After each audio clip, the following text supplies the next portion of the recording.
Ah, Road Trip. You guys remember Road Trip? Unleash the fury, Mitch! Unleash the fury! Tom Green was a thing. He was like a person that people watched. It's crazy, right? Todd Phillips directs War Dogs. War Dogs tells the story of David Packhouse and Ephraim Diveroli and their company AEY, which served as an arms dealer for the United States Department of Defense. Todd Phillips is best known for directing the Hangover trilogy, and I would say that this movie kind of falls in that vein, in that feel. There's a definitive style that he's going for in this movie, something that is very familiar. A Goodfellas, Wolf of Wall Street thing. Crazy action, freeze frame, narration over top. It's that kind of style. The narration, I felt like, was a little bit forced at times. There was narrating things that we could clearly see were happening. They also had this thing where they would have like chapter title cards. The purpose of the title cards, oh, that's a line that's going to be said at some point. There was a lot of stuff in this movie that felt like we're going for this style. This is the style of this movie. The trailers would have you believe that there's a lot of craziness. Miles Teller's playing David Packhouse. Jonah Hill's playing Ephraim Diveroli. They're gonna go to the Middle East. Oh my God, everything's insane. Really, it's more like two deals. I would say that this movie focuses on two deals that AEY had with the United States government. The trailer is full of like just shooting machine guns. You guys drove through the triangle of death. It's there, but the large majority of this movie, I would say, is more about just the relationship between David Packhouse and Ephraim Diveroli. Bradley Cooper's in the trailer. Not really sure why. I know he's Bradley Cooper. He's very handsome. He's a very good actor.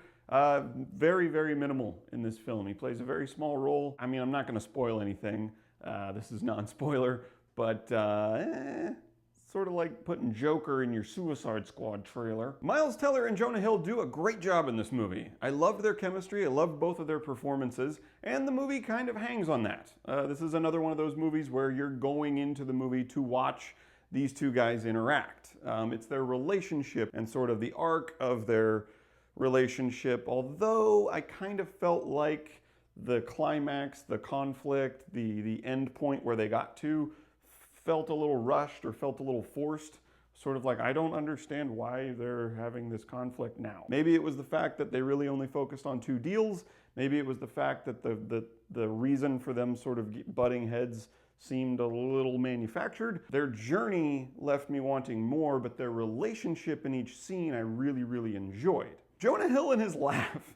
He came up with a very specific laugh for this character. You mentioned that. I've never heard anything like that out of Jonah Hill. It's like Joker's baby. Yeah, Joker's baby.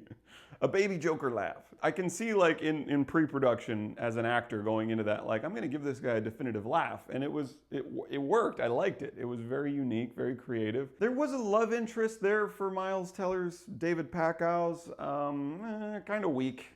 Kind of stereotypical. She's the girlfriend of the guy who's doing the thing that he doesn't want her to know about, so he lies to her, and then she it's kind of, you kind of see it coming from like miles away. Oh yeah, yep, that's gonna happen.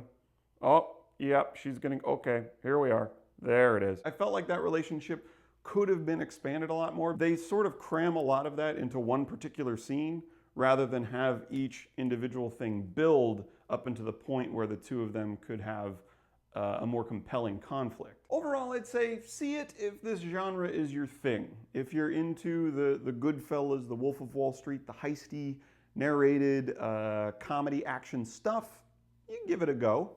If not, then not. So guys, War Dogs. Did you see the movie?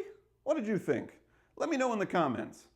Thank you for watching, and as always, if you want to hear any more of my ramblings about movies, you can always click right there to subscribe.